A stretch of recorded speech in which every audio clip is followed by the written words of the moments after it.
Welcome to Essential Shorts, where we take a look into the world of student ministry, one topic at a time. And today's topic is about growth.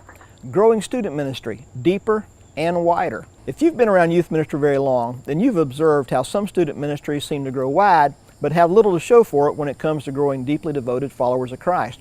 On the other hand, you may have noticed that some student ministries grow spiritual roots deeper than a redwood tree, but can't seem to attract or win a lost student through their efforts.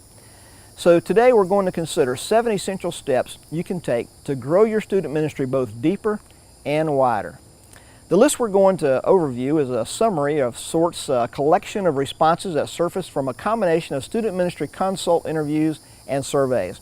I've organized them into a list of 7 essentials found among growing youth groups.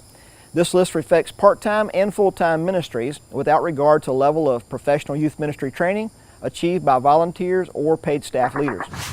The first essential to growing your youth ministry deep and wide is small groups. That's no surprise. A growing student ministry will focus on small group relationships as much as major event management. Recognizing the important role small groups play in the spiritual development of an adolescent is a key factor to growing both numerically and spiritually. To calculate your small group effectiveness, consider the ideal formula of having one small group leader for every 8 students in average attendance. Each small group should float between 5 to 10 students with an ideal of about 7 in attendance. Depending on the age group, interest level, and the time availability of the teacher facilitator, one group may need to be smaller while others can afford to expand without losing the necessary high-touch factor.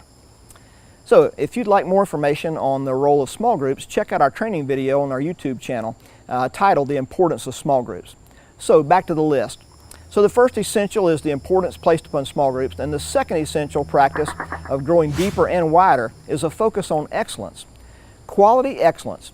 Growing student ministries have a natural tendency towards programming excellence.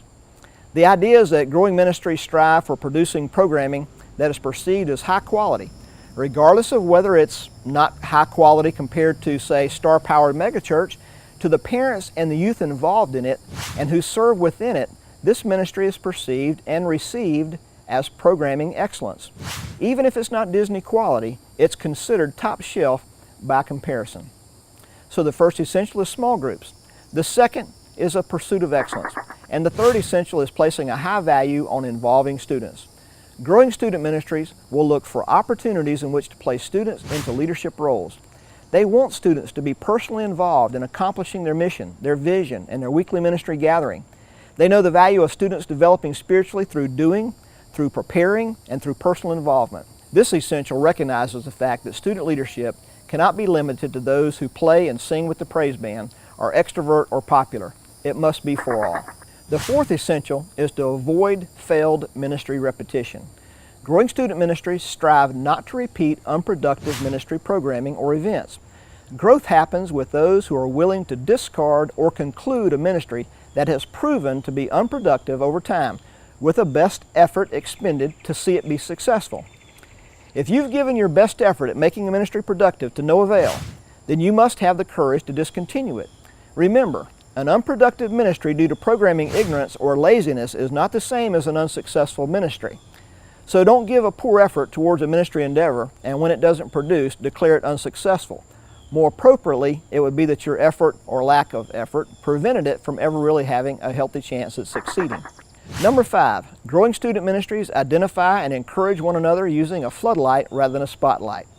Understanding the benefits of floodlight ministry is a key to high-touch growth. When we treat all students the same, regardless of abilities, looks, popularity, athletic ability, etc., the tendency towards inclusiveness breeds acceptance and growth. This is floodlight ministry. On the other hand, a spotlight ministry tends to promote individualism, exclusiveness, much like a clique. Simply put, a floodlight distributes its light beam equally regardless of how much or how little the youth brings to the table. The sixth essential to growing deeper and wider is embracing change. A growing student ministry embraces and promotes change. Now, I don't mean changing things for change's sake, although sometimes that is necessary in extreme stagnant cases. But when it comes to change, we have to remember that every ministry has its season. Some ministry programs will last a lifetime, like summer camp or Disciple Now weekend. While the content may change and the programming may be updated, the concept of the annual event, like summer camp, may outlive several generations of youth. On the other hand, some ministry initiatives have a very short lifespan, and are established with the intent of only accomplishing a specific short-term ministry.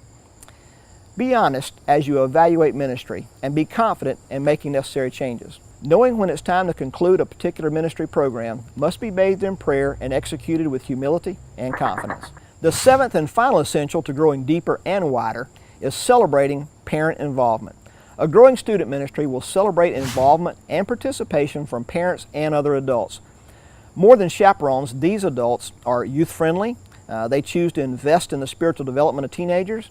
These are volunteers who are committed to providing students with a significant other person, someone to which they can turn to when the storms of adolescence touch their lives. Well, hey, that concludes this segment of Essential Shorts. So thanks for watching, and if I can serve your ministry in any way, please don't hesitate to contact me. Follow my blog at smeonline.net or on Twitter at PokerBoydSME. And if you have a problem or a question concerning student ministry, give me a call. I'll be glad to help you. Hey, drop me a line and let me know about your success story so I can share it with others. And remember that what you do is vitally important in kingdom work.